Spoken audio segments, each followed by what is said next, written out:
guys, this is Dave from Wasteland MTG, and I would like to go over the new craze that everyone's talking about right now, which is Lord of the Rings Middle-earth magic.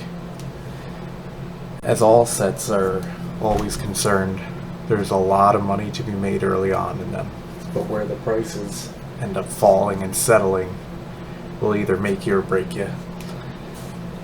Already we're seeing big drops in all of the non-serialized soul rings that have been put forth that everyone's fighting vigorously for on eBay right now.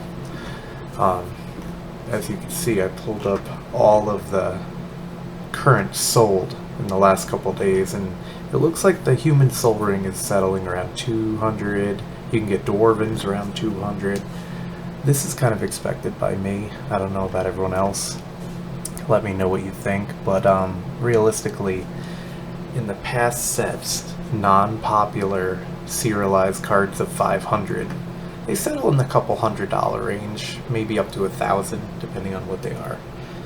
The big ones have been averaging about 2,000 to 3,000 for the big hits.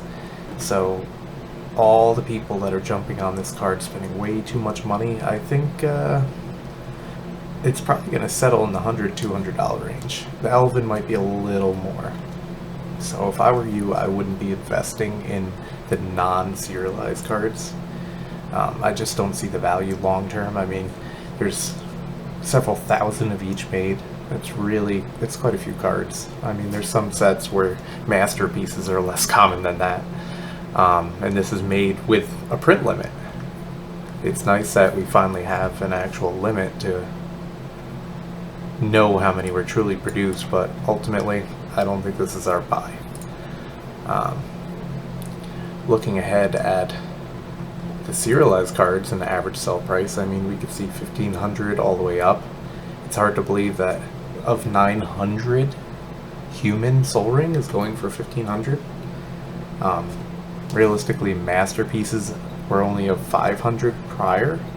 A lot of these serialized cards previously were going for 2 to 3 for the top quality one. So I just don't see this price sticking at 1,500. I expect it to drop in the $700, $800 range, maybe even less. The Elven one, obviously, it has a lot less made. It's more along the traditional path. So I would assume that that card specifically might hold a little more value. Again, you're taking a big risk buying these cards right now. I think we're missing out on the bigger picture.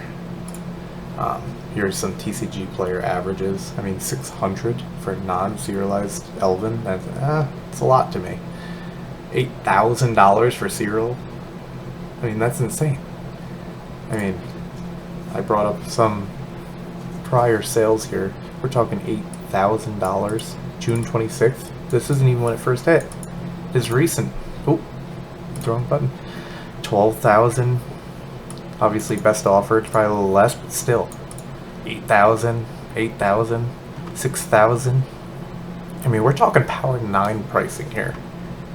Just think about that. I mean, here's a couple other older sets coming up.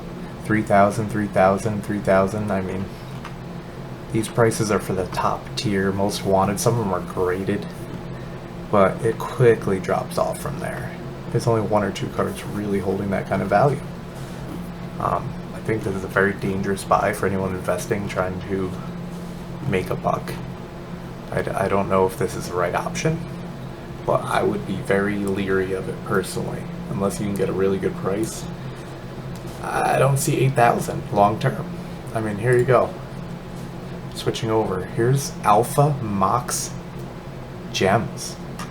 We have rubies, we have pearls, we have jet, we have betas, and their buy it now pricing is 8 to 10. I mean, you could be buying alpha graded Mox vintage cards which have held their value time and time again, even though right now they're actually in a slump. It's still a great price compared to a ring of 300. I mean, yeah, it's only 300 made, but do you think this is really going to keep up with an alpha Mox? I don't know. I don't believe it. But that's just me. Next set of cards we could talk about are Surge cards. They obviously come out of collector boosters. You know, the reprinted cards, they're going to hold a couple $100 value. I don't think they're going to get too high. Long term, you know, a couple of them may stay in the $400 range, the real popular reprints, but other than that, $200 to $400 max on the high end if we're lucky. I'm not seeing it. But the big reason why I made this video is because of this. The One Ring Extended Art foil. As you can see, there's a couple that went for kind of crazy pricing. I don't know what that's all about. That's a little too much. But the average is, you know, 182, 150, 200. There's a couple that went really cheap. I don't know if they misclicked when they listed it or what, but that's a steal. But the average price has been about $160 to $200 for a foil. And I think this is the one to buy. It's not overly expensive, and there are not many of them out there. All of us have been talking and looking at the data, and these extended art foils only come out of the sample booster packs in Commander decks. And there's only approximately 19 of these extended art foils, different variations. They are incredibly rare. I think obviously the One Ring being a big playing card, as well as just the One Ring itself, and the fact that it's so incredibly rare to actually pull a full extended art foil version. I think this is where the money is. I could easily see this doubling in price because people don't realize yet how hard it is to find one of these cards. It is incredibly, incredibly hard to find. If you go on eBay, I mean, look how few there are. 24th, 24th, 22nd, there's 3, there's a 4th here. And these are all the ones that come in decks and collector packs. There's 4. Literally 4. I can keep scrolling, and as you see, there's really nothing. Here's, oh, not foil. You know, time and time again, there really aren't any. They're all foils. Look, non-foil, non-foil, non-foil, all these cheap ones. And this has been creeping up too. These were early June here. They were going for approximately $25. They're now going for $60. I mean, look how few there are. These are all the sales in TCG Player. What is that? 1, 2, 3, 4, 5, 6, 7, 8, 9, 10, 11, 12, 13, 14, 15, 16, 17, 18, 19, 20, 21, 22. 22? That's it? 23 if you count this was a double sale? 24? Okay, 24 on all of TCG Player. That's insane. You can get the regulars. 43 listings. They're already up to 70 for the non-foil, which is still wild. Look, you're in at $87. This was $40 a couple days ago.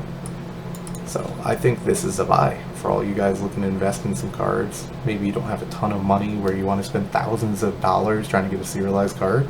This might be a good way in to make some pretty quick money as time goes on here. I mean, look at this foil pricing. It's pretty steady and it's climbing. Even here, bottomed out, coming right back up. These extended arts, this is where it's at. When people catch on, these are going to go up even more, I think. So, if you like my content, please subscribe and leave me a comment. Let me know what you think, and have a good day.